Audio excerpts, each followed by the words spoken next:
He said those words with a smirk that would haunt her for months. A cruel joke that would become the catalyst for the most extraordinary transformation anyone had ever seen. This is the story of how one woman turned mockery into her greatest motivation, and how a millionaire's arrogance became his deepest regret. Prepare yourself, because this journey will change the way you see determination, self-worth, and the power of a promise made to yourself. Her name was Emma Richardson, and she was 32 years old when this story began. She worked as a housekeeper in one of Manhattan's most exclusive penthouses, owned by 28-year-old tech entrepreneur Derek Ashton. Derek had made his fortune at 24 by creating a revolutionary app that connected luxury service providers with high-net-worth clients. By 28, he was worth over $200 million, drove a different sports car every week, and his Instagram feed looked like a travel magazine for billionaires. Emma, on the other hand, had a completely different life. She was born in a small town in Ohio, the youngest of 4 children. Her father worked in a factory. Her mother cleaned houses to make ends meet. Emma had dreamed of becoming a teacher.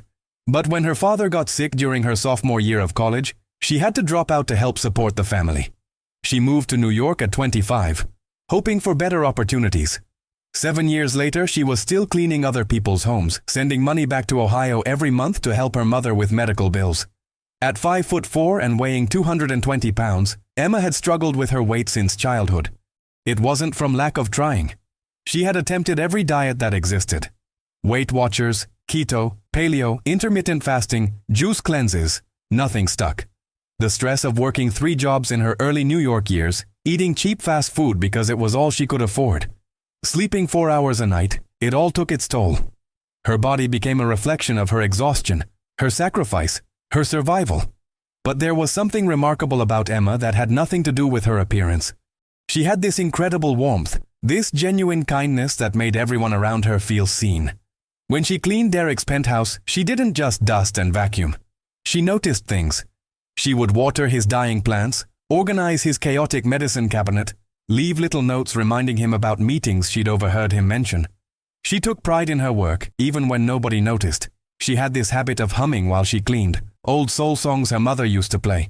Sometimes she would pause by the floor-to-ceiling windows overlooking Central Park and allow herself to dream, just for a moment, about what it would feel like to belong in a place like this. Derek barely noticed her for the first 8 months. To him, she was just part of the staff, as invisible as the smart home system that controlled his lights. He would walk past her in his designer suits, talking loudly on his phone about deals and acquisitions, never making eye contact. On the rare occasions he did speak to her, it was to complain about something trivial. The towels weren't folded correctly. The coffee maker wasn't clean enough. His tone was never outright rude, but there was this dismissiveness in his voice. This assumption that her feelings didn't matter because she was just the help. Emma accepted it. She had learned long ago that people like Derek lived in a different universe, one where people like her were meant to serve, not to be seen as equals. She told herself it didn't bother her. She told herself that as long as the paycheck cleared every 2 weeks, she could handle the invisibility, the casual disrespect, the loneliness of being in someone's home without ever really being acknowledged as a human being. But deep down, in a place she rarely allowed herself to visit, it hurt. It hurt to be treated as if she didn't matter. It hurt to feel invisible. It hurt to walk past mirrors in Derek's penthouse and see the disappointment in her own eyes. Everything changed on a rainy Tuesday evening in October. Derek was hosting a small dinner party, something he did occasionally to impress potential investors or celebrate a successful deal. Emma had been asked to stay late to help with service. She was in the kitchen, arranging hors d'oeuvres on crystal platters, trying to stay out of the way. Through the doorway, she could see Derek and his guests in the living room, all of them impossibly beautiful, wearing clothes that cost more than her monthly rent, laughing at jokes she couldn't hear. One of Derek's friends, a blonde woman in a dress that looked like it was made of liquid gold, was showing everyone photos on her phone. Emma heard fragments of conversation. Something about a charity gala. Something about a red dress. The woman said something that made everyone laugh, and then Derek's voice rose above the rest. "I bet you couldn't get half the women in this city to fit into that dress," he said, his tone playful but edged with that particular cruelty that comes easy to people who've never been vulnerable. "It's a size 2. That's basically a unicorn these days." Emma felt her cheeks burn. She knew she shouldn't be listening. She turned back to the kitchen, trying to focus on her work. But then she heard footsteps behind her. Derek walked into the kitchen, reaching past her to grab a bottle of wine from the counter. He glanced at her for the first time that evening, really looked at her, and something in his expression shifted. Maybe it was the wine. Maybe it was the high of showing off for his friends. Maybe it was just that particular brand of thoughtless cruelty that comes from never having consequences. He smiled, that same smirk she would remember for months. "You know, Emma," he said, his voice loud enough that his guests could probably hear, "if you could fit into a red dress like the one Melissa was just showing us, I'd probably marry you." His friends erupted in laughter from the living room. Derek chuckled, grabbing the wine bottle and walking away as if he'd just made a harmless joke. "Seriously," he called back over his shoulder. "Size 2, red, tight. Make that happen and I'll put a ring on it. That's a promise." Emma stood frozen in the kitchen, the sound of their laughter ringing in her ears. Her hands were shaking. She felt the familiar sting of tears but refused to let them fall. Not here, not in front of these people. She finished arranging the platters with mechanical precision, served the food with a smile that felt like it might crack her face, and left the penthouse as soon as she was dismissed. She walked 17 blocks in the rain before she realized she was walking in the wrong direction. She didn't care. She needed to move, needed to put distance between herself and that moment, needed to outrun the humiliation that was burning through her chest like acid.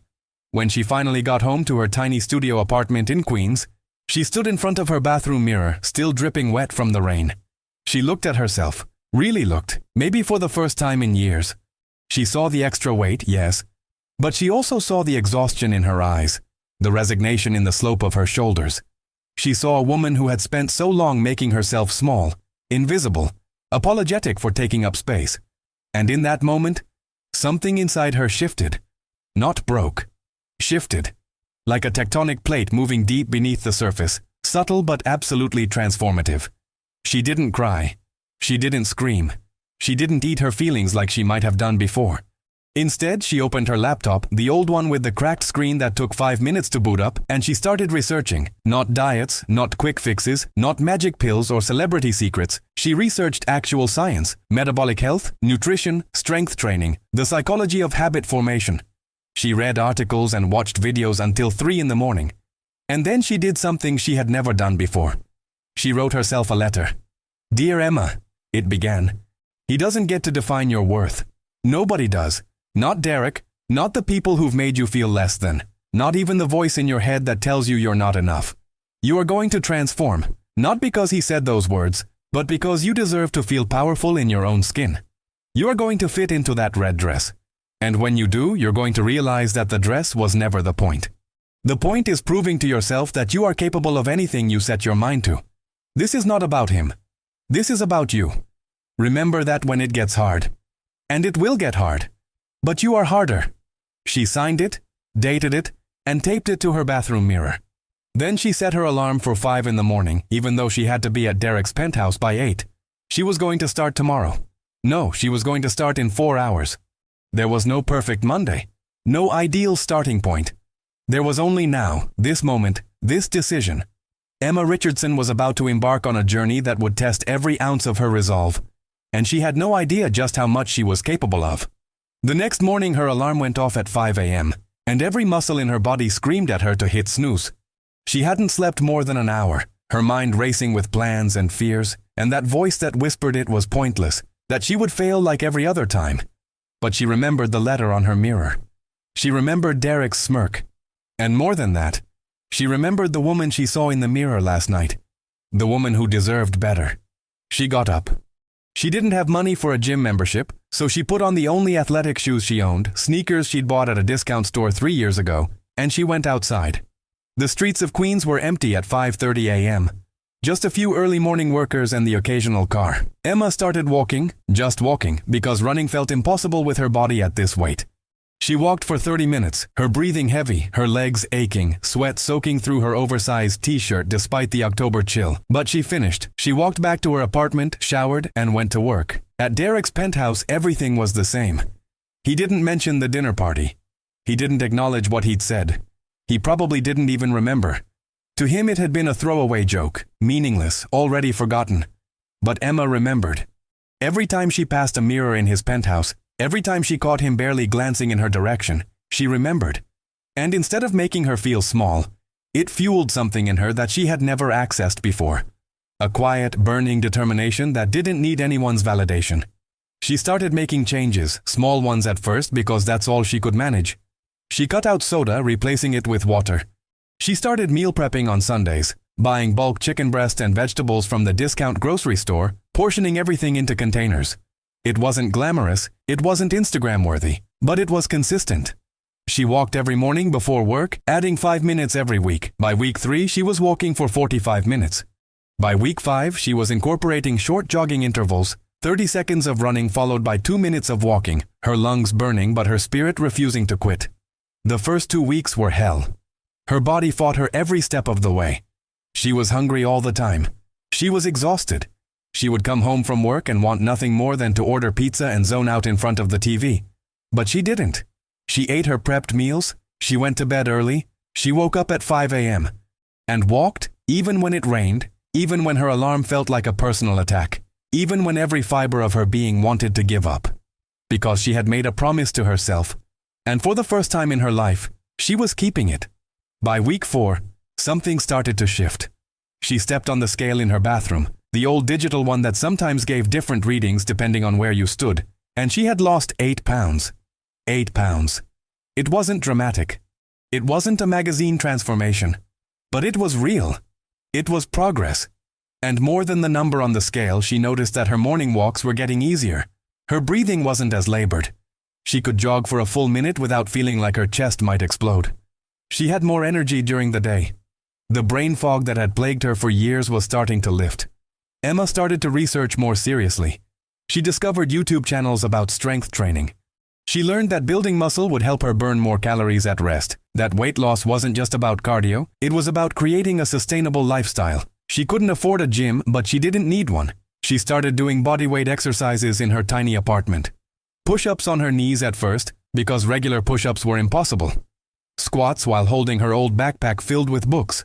Planks for 20 seconds that felt like 20 hours. She watched videos obsessively, learning proper form, understanding the science behind progressive overload. At Derek's penthouse, she continued her work with the same quiet efficiency as always. But now, when she passed those floor-to-ceiling windows overlooking Central Park, she didn't just dream about belonging in a place like this. She dreamed about becoming the kind of person who could stand in any room and know, deep in her bones, that she deserved to be there. Not because of money or status, but because she had built herself into someone unbreakable. Someone who kept promises to herself. Someone who didn't need external validation to know her worth. Derek still barely noticed her. Sometimes she would catch him glancing at her with that same dismissive look, and instead of shrinking, she would smile. A real smile, because she knew something he didn't. She was becoming someone extraordinary, and he was too busy living on the surface of life to notice the depth of transformation happening right in front of him. His loss, she would think, and she would get back to work, humming those old soul songs, carrying a secret that felt like a superpower. 2 months in, Emma had lost 22 pounds. People at the grocery store were starting to comment. "Have you lost weight?" they would ask. "You look great." She would smile and thank them, but internally she knew they had no idea. They saw the physical change, but they couldn't see the mental transformation. They couldn't see that every morning she woke up at 5 a.m., she was building evidence for herself that she was capable of hard things. They couldn't see that every meal she prepped, every workout she completed, every moment she chose discipline over comfort, she was rewriting the story she had told herself for 32 years. She started following social media accounts focused on body recomposition, not toxic diet culture, but science-based fitness. She learned about macros, about protein intake, about the importance of sleep and stress management. She started tracking her food, not obsessively but mindfully. She gave herself 1 meal a week where she could eat whatever she wanted, not as a cheat day, but as a reminder that this was a lifestyle, not a punishment. She started sleeping 7 hours a night, which meant cutting out late-night TV, but she felt so much better that it was worth it. The walks turned into runs. The bodyweight exercises turned into more challenging variations. She saved up $50 and bought a set of resistance bands. She started following a structured program she found online, designed for people training at home. 3 days of strength training, 3 days of cardio, 1 day of active recovery like stretching or a long walk. She was consistent. Not perfect. There were days she wanted to quit. Days she ate too much. Days she skipped a workout because she was exhausted. But she never quit for more than a day. She always came back. That was the difference. She always came back. At Derek's penthouse, something interesting started happening. He began to notice her. Not in any dramatic way, but small things. He would glance at her a bit longer when she walked into a room. He would sometimes make small talk instead of just barking orders. "How was your weekend, Emma?" he asked one Friday afternoon. She was so surprised she almost dropped the vacuum. "Good, thanks," she said, keeping her answer brief. She didn't owe him details. She didn't owe him anything. But she noticed the shift, and it felt good to be seen, even if she no longer needed his attention to feel valuable.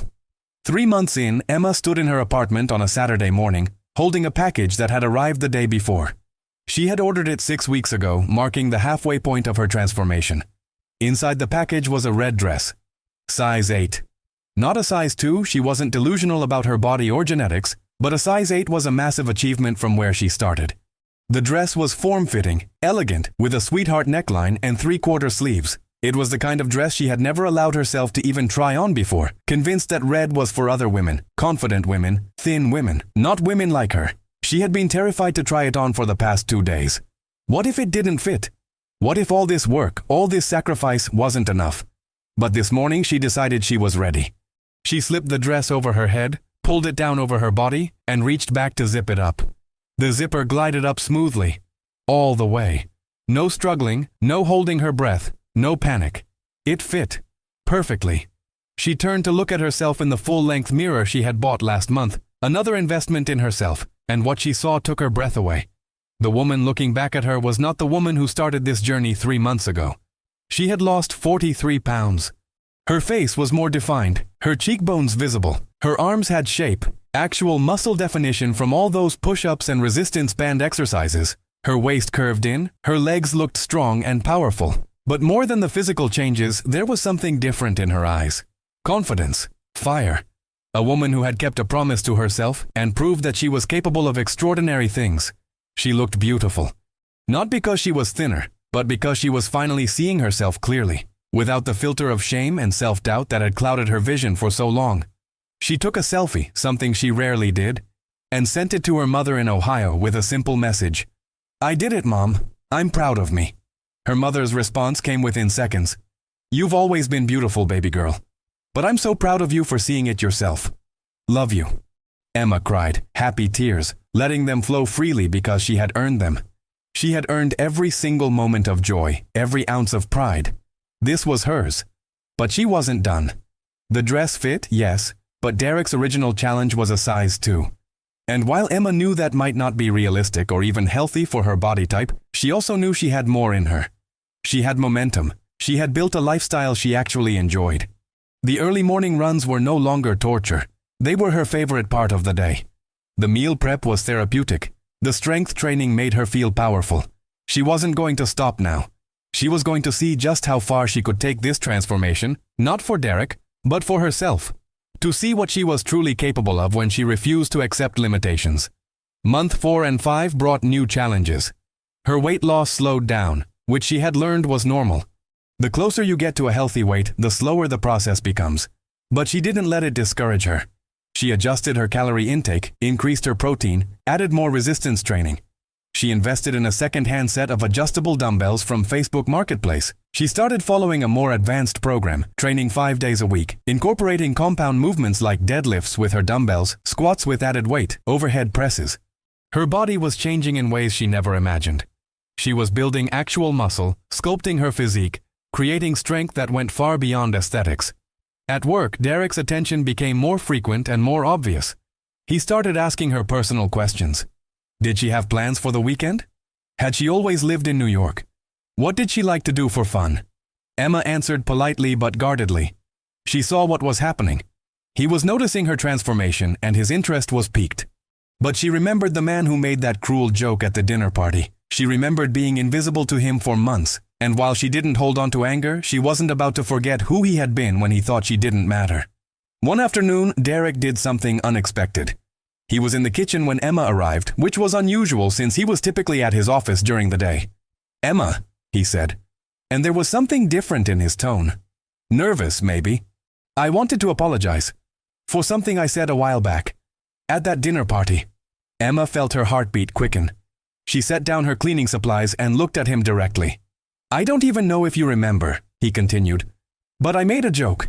A really stupid, insensitive joke about... He trailed off, looking genuinely uncomfortable. About the red dress. Emma finished for him, her voice steady. Derek's eyes widened. You remember. I remember, Emma said. Every word.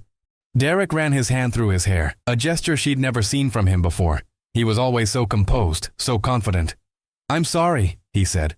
I was showing off for my friends. I was being an arrogant jerk. You didn't deserve that. I treated you like you were invisible, like your feelings didn't matter. And I'm genuinely sorry. Emma studied him for a moment. The apology seemed real. But she also knew that he was apologizing now because she looked different. Because she had transformed. Would he have apologized if she still looked the way she did 3 months ago? Probably not. And that told her everything she needed to know about Derek Ashton. I appreciate the apology, Emma said carefully. But I need you to understand something. What you said that night, it hurt. It hurt because it confirmed what I had felt for months working here. That you didn't see me as a person. I was just a help. Invisible. Not worth basic respect or kindness. Derek started to speak, but Emma held up her hand. Let me finish. What you don't know is that I took your words and I used them, not as a wound but as fuel. I've spent the last 3 months transforming myself. Not because I wanted to prove something to you, but because I wanted to prove something to me. That I'm capable of anything I set my mind to. That my worth isn't determined by how I look or whether people like you notice me. She picked up her cleaning supplies and started to walk toward the living room, then paused. The woman you made that joke about? She's gone. I'm someone different now. Someone who knows her value. And I'm grateful, in a weird way, because your cruelty gave me the push I needed to become the woman I was always meant to be. But Derek, let me be clear. I didn't do this for you. I did this for me. And with that, she left him standing in the kitchen, speechless, staring after her with an expression that looked a lot like regret mixed with something else. Respect, maybe. Or the beginning of understanding what he had missed all along. The next 2 months were transformative in ways that went beyond physical appearance. Emma had lost 58 pounds total by month 6. She was stronger than she'd ever been. She could run 5 miles without stopping. She could do 20 full push-ups in a row. She could deadlift 90 pounds with her dumbbells. But more importantly, she had changed careers. She had been taking online courses in digital marketing during her limited free time, using the discipline and time management skills she'd developed through her fitness journey. She applied for 3 jobs, got 2 interviews, and landed a position at a mid-size marketing firm with a starting salary that was double what she made cleaning houses. She gave Derek her notice with professionalism and grace. I'm pursuing a new opportunity, she told him. I'll work for 2 more weeks to help you find a replacement. Derek looked devastated. Emma, wait. What if I doubled your salary? What if I hired you as my personal assistant instead? You're organized, you're brilliant. I've been so stupid not to see it before. Emma smiled, a genuine smile. Derek, I appreciate the offer, but I'm not interested in working for you in any capacity. I'm moving forward with my life, and this penthouse is part of my past now. He nodded slowly, accepting her decision even though she could see it cost him something to let her go. On her last day, Emma arrived at the penthouse wearing business casual clothes instead of her cleaning uniform. She looked professional, confident, radiant. Derek was waiting for her in the living room. Before you go, he said, I have something for you. He handed her an envelope. Inside was a check for $10,000. Derek, I can't. He held up his hand. It's not charity. Consider it a severance bonus and an apology. You made my life run smoothly for almost a year, and I treated you terribly for most of that time. You deserve this. Emma hesitated, then accepted the check. Thank you, she said. This will help me get settled in my new place. She was moving to a better apartment in Brooklyn, closer to her new office. As she turned to leave, Derek said one more thing. Emma, for what it's worth, you're the most impressive person I've ever met. And I'm sorry I didn't see it sooner. Emma turned back and looked at him. Really looked at him. And saw something she hadn't seen before. Humility. Growth. Maybe even the beginning of self-awareness. Derek, she said gently, you can be better than the man who made that joke. I hope you will be. Not for me, but for the next person who needs basic human decency from you. We all have the capacity to transform. I did it with my body and my mind. You can do it with your character. And with that, Emma Richardson walked out of Derek Ashton's penthouse for the last time. Her head held high, Her future bright and entirely her own. 6 months after that cruel joke at the dinner party, Emma stood in her new apartment in Brooklyn, getting ready for a date. Not with Derek, he had asked multiple times, and she had politely but firmly declined. She was going out with Marcus, a graphic designer she'd met at her new job. He was kind, funny, and he had asked her out after a work presentation where she'd impressed everyone with a campaign strategy she'd developed. He was interested in her mind, her humor, her ideas. The physical attraction was there too, but it wasn't the foundation. That mattered to Emma.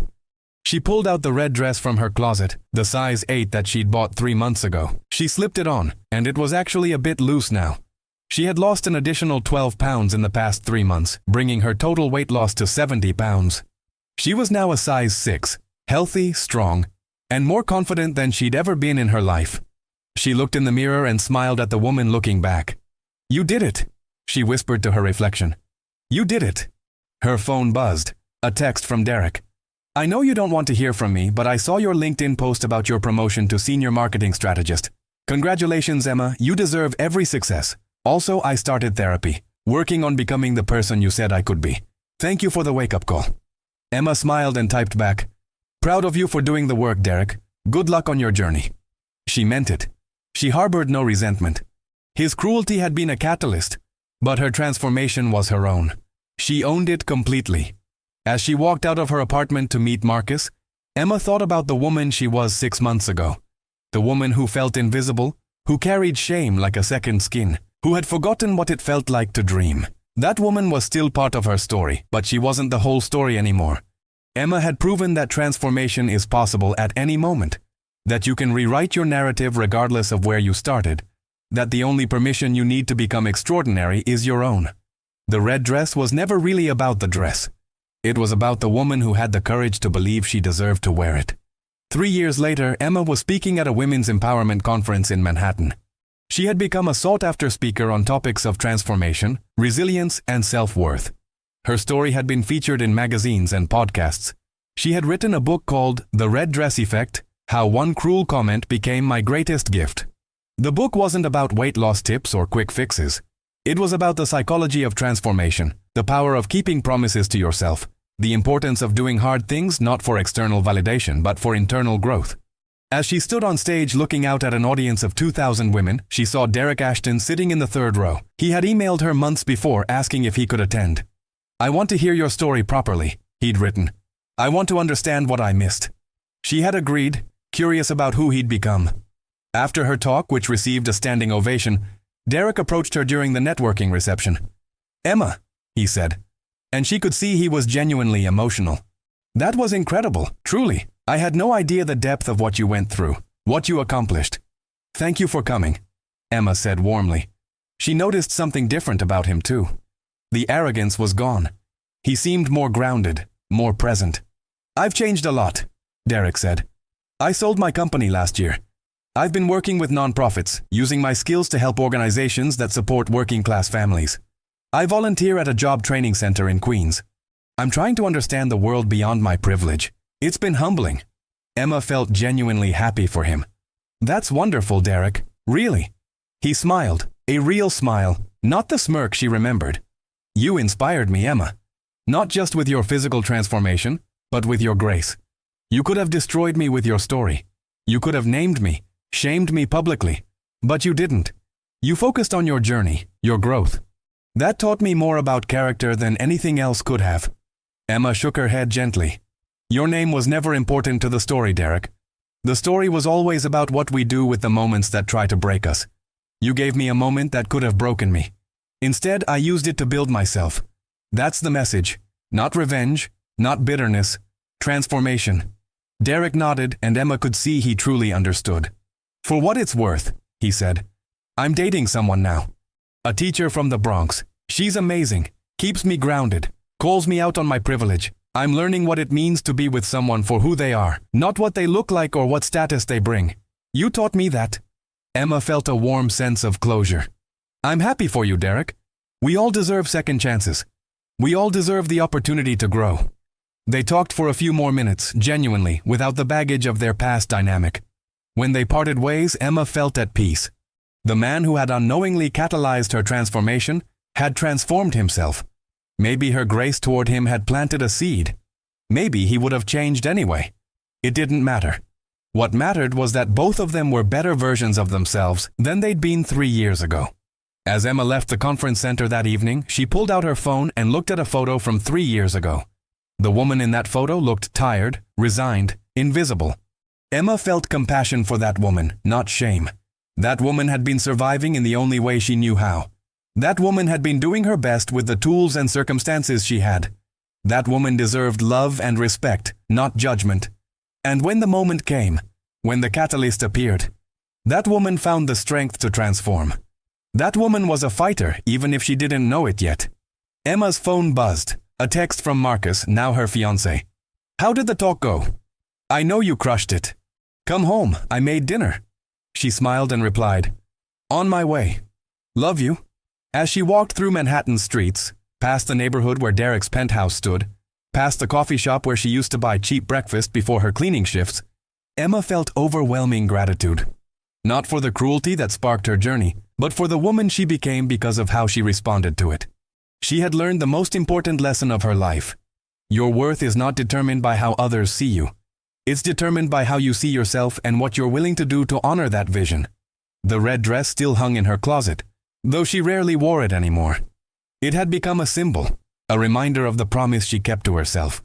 Sometimes, on hard days, she would look at it and remember who she was when she bought it, how impossible the goal seemed, how many times she wanted to quit, how she kept going anyway. The dress represented more than weight loss or physical transformation. It represented the moment she decided that she mattered, that her dreams were valid, that she deserved to take up space in the world without apology. Emma's life now was beyond anything she could have imagined 3 years ago. She had built a successful career, found love with someone who cherished her, written a book that was helping thousands of women find their own strength, and most importantly, she had found peace with herself. She still worked out regularly, not to maintain a certain size or appearance, but because she loved how it made her feel. Strong, capable, powerful. She ate foods she enjoyed, listened to her body, and didn't obsess over every pound or every meal. She had found balance, sustainability, joy. But perhaps the most meaningful part of her transformation was the work she now did with other women. She had started a nonprofit organization called the Red Dress Project that provided free coaching, resources, and community support for women from low-income backgrounds who wanted to transform their lives, not just physically but professionally and personally. She hired coaches, created online programs, secured gym partnerships that offered free memberships, and connected women with job training and educational opportunities. She remembered what it felt like to want to change but not have the resources or support. She was determined that other women wouldn't face those barriers alone. Through her organization, Emma had helped over 5,000 women begin their transformation journeys. Not all of them were focused on weight loss. Some wanted to change careers. Some wanted to leave abusive relationships. Some wanted to go back to school. Some wanted to start businesses. The red dress was a metaphor for whatever goal seemed impossible, whatever dream they'd been told they couldn't achieve. Emma's message was always the same. You are capable of extraordinary things. The world may have told you otherwise. People may have made you feel small. Circumstances may have convinced you that transformation isn't possible for people like you, but they're wrong. You are not limited by your starting point. You are only limited by your willingness to believe in yourself and do the work. On the 3-year anniversary of the dinner party incident, Emma did something symbolic. She reached out to Derek and asked if she could use his penthouse for a special event. To her surprise, he agreed immediately. "Use it for whatever you need," he said. It would be an honor. Emma organized a gathering of 50 women from her Red Dress Project, all of them at different stages of their transformation journeys. Some had lost significant weight, some had changed careers, some had left toxic relationships, some had started businesses. All of them had one thing in common. They had decided to stop accepting limitations and start believing in their capacity for change. Derek attended the event, but not as the host. He attended as a volunteer, serving food, listening to stories, offering encouragement. Emma watched him interact with these women, saw the genuine interest in his eyes, the respectful way he spoke to them, the humility in his posture. He had transformed too. Maybe not as dramatically as she had, but transformation isn't always about dramatic change. Sometimes it's about subtle shifts in perspective, about learning to see people you once overlooked, about recognizing that privilege and wealth don't make you superior to anyone. As the evening wound down, Emma stood by those same floor-to-ceiling windows overlooking Central Park where she used to pause and dream. But now she wasn't dreaming about belonging in spaces like this. She had created her own spaces, her own success, her own version of what mattered. A woman approached her, a 25-year-old named Sophia who had joined the Red Dress Project 6 months earlier. "Emma," Sophia said, her eyes shining, "I just wanted to thank you. 6 months ago, I was working 3 jobs, barely surviving, convinced that life would never get better. Your story gave me hope. I went back to school. I'm studying nursing now. I lost 40 pounds, not because I needed to be thinner, but because I started taking care of myself for the first time in my life. You showed me that transformation is possible." Emma hugged Sophia tightly. "You did that, Sophia. Not me. I just showed you that it was possible. But you did the work. You woke up early. You made the hard choices. You kept going when it was difficult. That was all you." Sophia wiped away tears. "But you believed in me when I didn't believe in myself. That matters more than you know." Emma felt her own eyes water. This, right here, was why she shared her story. Not for fame or recognition, but for moments like this. For the chance to be the person she wished she'd had when she was drowning in invisibility and self-doubt. Later that night, after all the guests had left, Emma and Derek stood in the penthouse kitchen, the same kitchen where he'd made that cruel joke 3 years earlier. The irony wasn't lost on either of them. "Thank you for letting me host this here," Emma said. "It felt important to come full circle." Derek nodded. "Emma, can I ask you something?" She gestured for him to continue. "Do you forgive me? Truly?" Emma thought about the question carefully. "I forgave you a long time ago, Derek. Not because you deserved it immediately, but because holding on to anger was exhausting. Forgiveness wasn't about you. It was about me releasing the power that moment had over me." Derek absorbed this.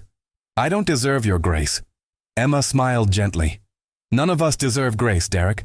That's what makes it grace. But here's what I've learned. People are capable of terrible things when they're disconnected from their humanity. When they see others as less than. You were that person 3 years ago. But you're not that person anymore. You did the work to change. That matters. Growth always matters." Derek looked emotional. "I'll spend the rest of my life trying to be worthy of the second chance you gave me by not destroying me publicly when you had every right to." Emma shook her head. "Derek, you're missing the point. I didn't give you a second chance. You gave yourself a second chance by choosing to grow. My story was never about revenge or justice. It was about liberation. Liberating myself from the belief that I was less than. Liberating myself from the need for external validation. And in doing that, I inadvertently freed you too. Because I didn't make you the villain of my story. I made myself the hero. That's the difference." Derek nodded slowly, understanding dawning in his eyes. "You're an incredible person, Emma Richardson." She smiled. "I'm just a person who decided to stop accepting limitations. That's available to anyone, even you." As Emma left the penthouse that night, she paused one last time by those windows. She thought about the woman who used to clean these floors, who used to feel invisible in these rooms, who used to dream about being the kind of person who could belong in spaces like this. That woman was still part of her, would always be part of her. But she was no longer defined by that season of her life. She had proven that your starting point doesn't determine your destination. That the people who overlook you today might not recognize you tomorrow. That transformation is always possible when you decide you're worth the effort. Emma's story spread far beyond that conference, beyond her book, beyond her nonprofit. It became one of those stories that people shared when they needed hope, when they were facing their own moments of humiliation or defeat, when they needed evidence that change was possible. Thousands of women reached out to her, sharing their own red dress moments. The metaphor resonated because everyone has experienced a moment where someone's cruelty or dismissiveness made them feel small, and everyone needs to know that those moments don't have to define you. They can refine you instead. 5 years after the dinner party incident, Emma was invited to speak at a TED conference. Her talk was titled, "The Gift of Being Underestimated." She told her story, not with bitterness or resentment, but with gratitude for the journey it set in motion. She talked about how being underestimated can be a superpower if you use it correctly. "When people don't see you coming," she said to the audience, "you have the freedom to become whoever you want to be without the pressure of their expectations. When people dismiss you, you can work in silence and let your results speak. When people doubt you, you can prove yourself to the only person whose opinion truly matters, yourself." The talk went viral, millions of views, countless shares, messages from around the world. People who had been told they weren't smart enough, thin enough, rich enough, connected enough. People who had been overlooked, dismissed, laughed at. People who needed permission to believe in their capacity for transformation. Emma's message was simple but revolutionary. You don't need anyone's permission to become extraordinary. You don't need validation from the people who doubted you. You don't need to prove anything to anyone except yourself. Your transformation is yours. Own it completely. Derek watched her TED Talk from his apartment in Brooklyn. He had downsized significantly after selling his company, choosing to live more modestly and invest his wealth in causes that mattered. He was engaged now to Maria, the teacher from the Bronx. They were planning a small wedding, nothing like the extravagant lifestyle he used to lead. He sent Emma a message after watching her talk. You changed my life in ways you'll never fully know. Thank you for making me better. Congratulations on everything you've achieved. You've earned every bit of it. Emma replied simply, Thank you, Derek. Keep growing. Keep being better. That's all any of us can do. The truth was, Emma rarely thought about Derek anymore. He had been a catalyst, but he wasn't the story. The story was about her. About the decision she made that rainy October night to stop accepting the limitations others placed on her. About the mornings she woke up at 5 a.m. when every part of her wanted to quit.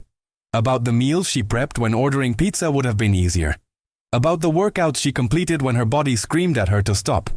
About the job applications she submitted when rejection seemed inevitable. About the voice inside her that whispered, You can't.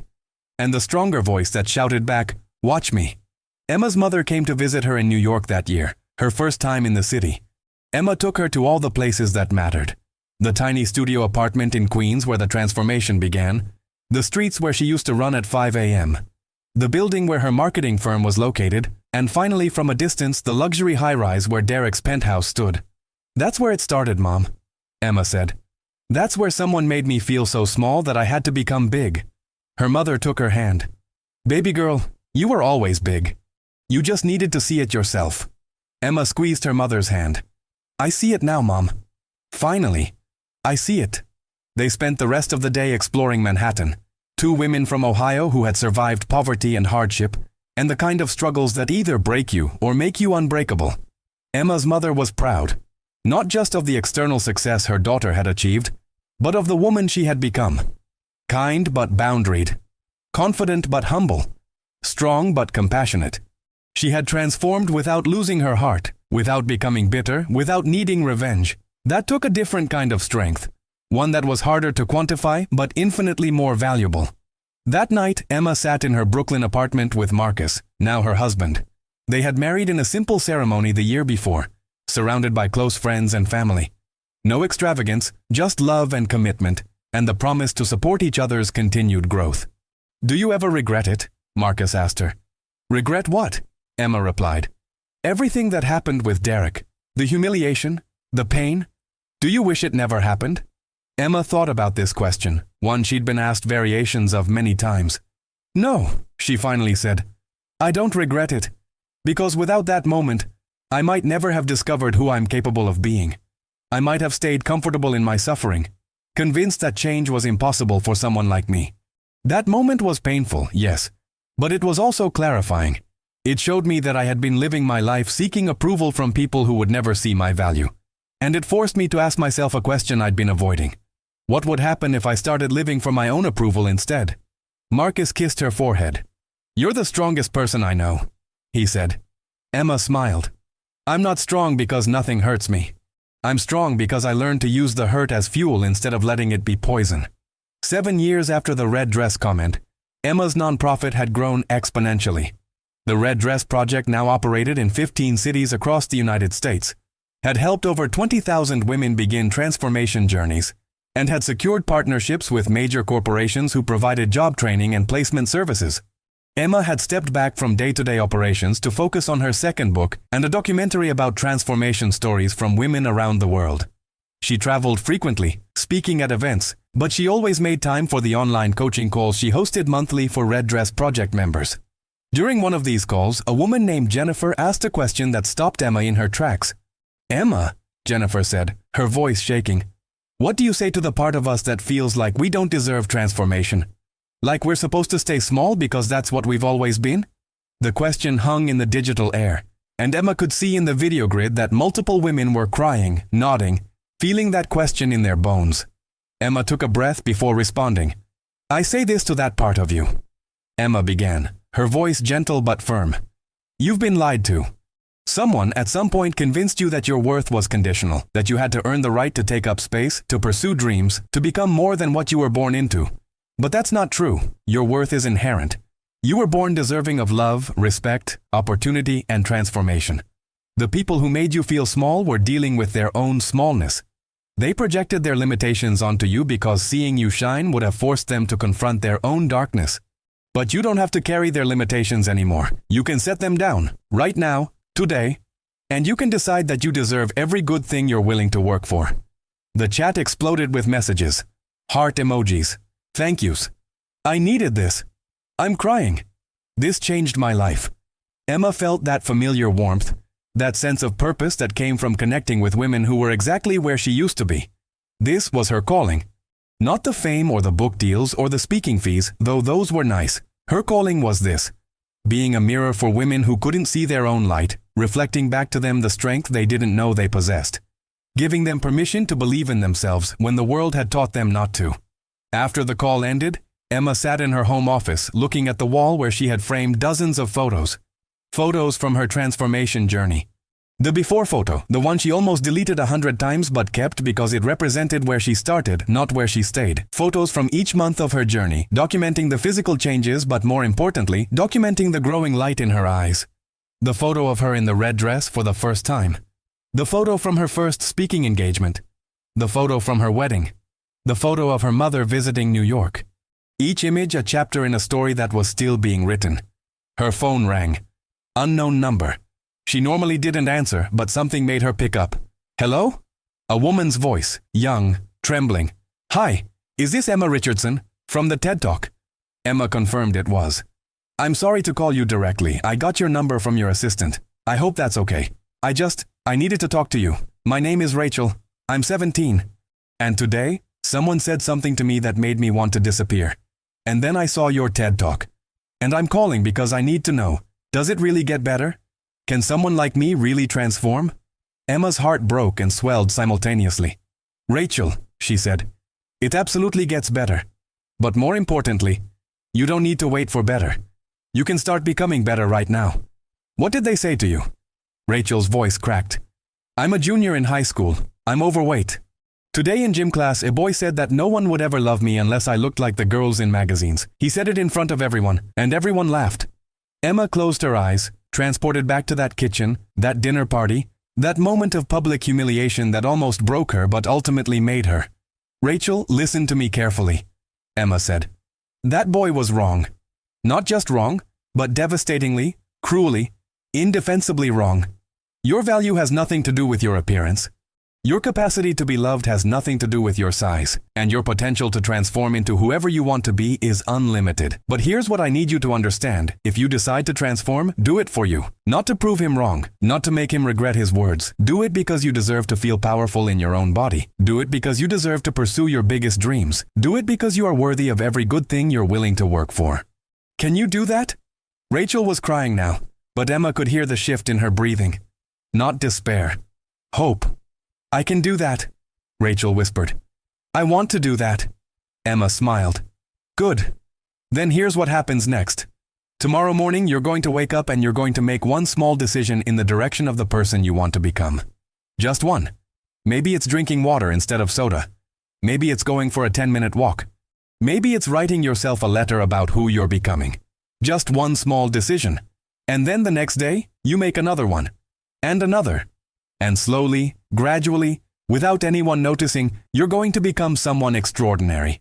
And one day, years from now, you're going to look back and realize that boy who said that cruel thing actually gave you a gift. Not because he deserved to, but because you were strong enough to take his poison and turn it into medicine." They talked for another 20 minutes. Emma gave Rachel her personal email, connected her with the youth division of the Red Dress Project, and made her promise to check in weekly. As they hung up, Emma felt grateful. Grateful that she had survived her own moment of cruelty. Grateful that she had transformed it into something meaningful. Grateful that she could now be the person for Rachel that she wished she'd had 7 years ago. This was the ripple effect of transformation. It never stayed individual. It always spread. Your healing becomes someone else's hope. Your transformation becomes someone else's permission slip. Your courage becomes someone else's roadmap. 10 years after the red dress comment, Emma was invited back to her hometown in Ohio to give a commencement speech at the local high school. The same high school where she had been bullied for her weight, where she had felt invisible and less than, where she had dreamed of escape. Now she was returning as a successful author, entrepreneur, and speaker. But more than that, she was returning as proof that your origin story doesn't determine your ending. The gymnasium was packed with students, parents, and teachers. Emma stood at the podium and looked out at the sea of faces, some excited, some bored, some anxious about their futures. 10 years ago, Emma began, I was where you are now. Graduating, terrified, unsure of what came next. I had dreams, but I didn't believe they were for people like me. I came from poverty. I was overweight. I didn't have connections or advantages.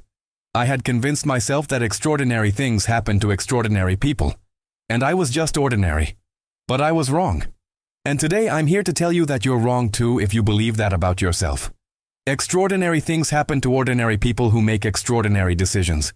And the most extraordinary decision you can make is this: to refuse to accept limitations, whether they're placed on you by others or by yourself. She told them her story, not all of it, but enough.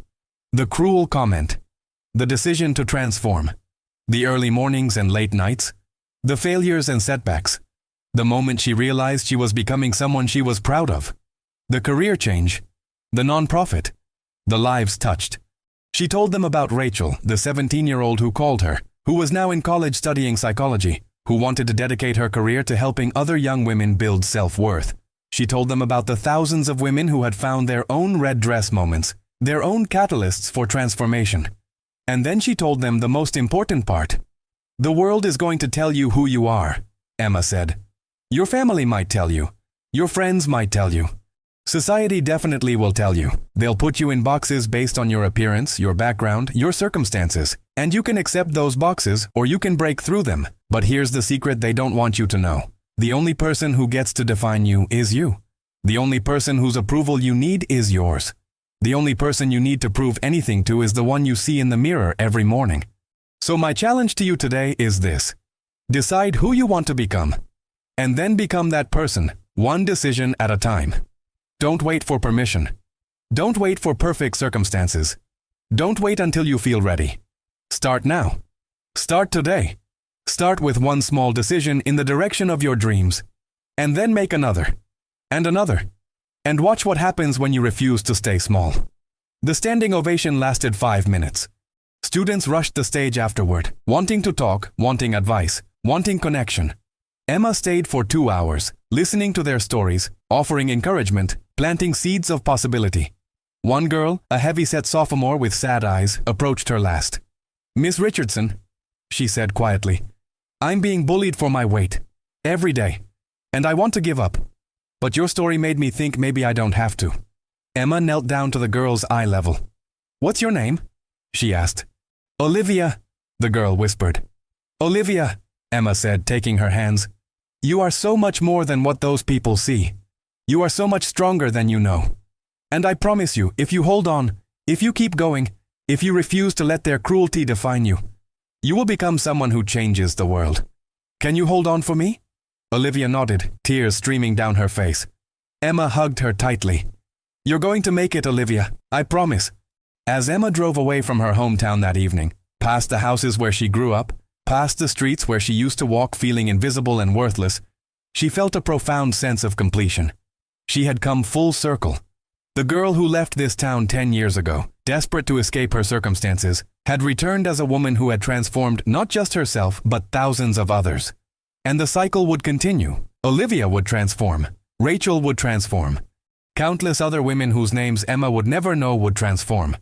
Because that's how healing works. It spreads. One person's courage becomes another person's catalyst. One person's transformation becomes another person's proof that change is possible. Derek Ashton read about Emma's commencement speech in an article that appeared in a national magazine. The headline read, From Housekeeper to Hope Giver, How Emma Richardson Turned Cruelty into a Movement. There was a photo of her on stage, radiant and powerful, Nothing like the woman he had overlooked for so many months in his penthouse. He felt the familiar mixture of regret and gratitude. Regret for who he had been. Gratitude for the lesson she had taught him simply by choosing grace over revenge. He was married now to Maria. They had a 2-year-old daughter named Sophia. He ran a nonprofit that provided job training and financial literacy to people from underprivileged backgrounds. He would never be famous like Emma. He would never write books or give TED Talks. But he was making a difference in quiet ways, person by person, life by life. And he knew that his commitment to that work was directly connected to the shame he felt that night when Emma confronted him in his kitchen. When she held up a mirror to his cruelty and gave him the chance to be better. He showed Maria the article. "This is the woman I told you about," he said. "The one who changed my life." Maria read it carefully. "She's remarkable," Maria said. "And she was kind enough to not destroy you publicly when she could have." Derek nodded. "I know. I will never take that for granted. She gave me a gift I didn't deserve." Maria looked at him with the loving directness that had made him fall for her. "Then live in a way that honors that gift. Keep being better. Keep doing the work. That's how you repay her. Not with gratitude, but with transformation." Derek kissed his wife, grateful for her wisdom, grateful for the second chance he had been given, grateful that he had learned the most important lesson of his life from a woman he had once treated as invisible. 15 years after the red dress comment, Emma Richardson stood in front of a mirror in her home, getting ready for the premiere of the documentary about her life and the women whose lives she had touched through the Red Dress Project. The documentary had been 3 years in the making, featuring interviews with dozens of women who had transformed their lives, interspersed with Emma's story and her insights about resilience, transformation, and self-worth. Major streaming platforms had bid on it. It was set to reach millions of viewers. Emma looked at herself in the mirror, now 47 years old, and smiled at the woman looking back. She had maintained her healthy weight for 15 years, not through obsession or restriction, but through a sustainable lifestyle she actually enjoyed. Her body had changed over the years, as all bodies do. She had some gray hair now, laugh lines around her eyes, the natural softening that comes with age. She looked beautiful, not because she met some arbitrary standard, but because she radiated the kind of peace that comes from self-acceptance. She had spent 15 years proving to herself over and over that she was capable of hard things. She had built a life beyond her wildest dreams. But more than that, she had built a self she was proud of. That was the real transformation. Marcus came up behind her, wrapping his arms around her waist. "You ready for this?" he asked. Emma leaned back into him. "I think so. It feels surreal, you know, having my story told on this scale. I hope it helps people." Marcus kissed her neck. "It will. You know it will. Your story has already helped tens of thousands. Now it'll help millions. That's not ego, Emma. That's just fact. You've earned this platform." Emma turned to face him. "I couldn't have done any of this without you. You've supported every crazy dream, every late night working on the nonprofit, every moment of doubt. Thank you." Marcus smiled. "Supporting you isn't a sacrifice, Emma. It's the easiest thing I've ever done. You make it easy to believe in you." The documentary premiered to critical acclaim and massive viewership. Within the first week, it had been watched by over 10 million people. Emma's inbox exploded with messages. Women from every continent sharing their own red dress moments, their own transformation stories, their own gratitude for the permission Emma had given them to believe in themselves. The Red Dress Project received so many new applications that they had to expand to 25 cities and hire additional staff. Emma was invited to speak at the United Nations about women's empowerment and economic transformation. She appeared on major talk shows. She was named one of Time magazine's most influential people. But the moment that meant the most to Emma came 3 months after the documentary premiered. She received a letter in the mail, handwritten on simple notebook paper. It was from Olivia, the girl she had met at her high school commencement speech 7 years earlier. The girl who had been bullied for her weight, who had wanted to give up. The letter read, "Dear Emma, I don't know if you remember me. You probably meet thousands of people, but 7 years ago you came to my high school and you spoke to me after your speech. I was 15, overweight, and being bullied mercilessly. You told me I would make it. You told me I was stronger than I knew. I held on to those words like a lifeline." The letter continued, "I want you to know. I made it. I transformed my life. I lost 80 pounds over 3 years, but more importantly, I transformed my mind. I went to college. I'm graduating next month with a degree in social work. I'm going to dedicate my career to helping teenage girls who are where I was. Girls who feel invisible, worthless, less than. I'm going to be for them what you were for me. You saved my life that day, Emma. And now I'm going to spend my life saving others. Thank you for seeing me when I couldn't see myself. Thank you for believing in me when I had no faith left. Thank you for holding on so that I could learn to hold on too. With eternal gratitude, Olivia. Emma read the letter 3 times, tears streaming down her face. This, right here, was why she had shared her story. Not for fame or money or recognition, though those had come. But for this. For the Olivias of the world. For the girls and women who needed proof that transformation was possible. That cruelty didn't have to be fatal. That they could rise from any circumstance and become extraordinary. Emma framed the letter and hung it in her office, next to dozens of others like it. Reminders of why the work mattered. Reminders that one person's healing could ripple out in ways they would never fully comprehend. Reminders that she had turned her pain into purpose, her wound into wisdom, her shame into strength. 20 years after the red dress comment, Emma Richardson was invited to give a commencement speech at Harvard University. The invitation felt surreal. She, a woman who had dropped out of college to support her family, who had spent years cleaning houses, who had been made to feel less than, was now being honored by one of the world's most prestigious institutions. She stood at the podium in Harvard Yard, looking out at thousands of graduates in their caps and gowns, and she felt overwhelming gratitude for the journey that had brought her here. Not just gratitude for the success, but gratitude for the struggles that had forged her character, for the moments of humiliation that had revealed her strength, for the people who had doubted her and given her fuel to prove them wrong, but mostly to prove herself right. 20 years ago, Emma began, her voice carrying across the yard. A man made a cruel comment that almost broke me. He said I would never be worthy of love or respect unless I fit into a specific dress, unless I conform to his narrow definition of value. He said it as a joke, a throwaway comment that he probably forgot within minutes. But I didn't forget. And I had a choice in that moment. A choice we all face when life tries to diminish us. I could accept his assessment and stay small, or I could use his words as fuel to become extraordinary. I chose transformation, and that choice changed everything.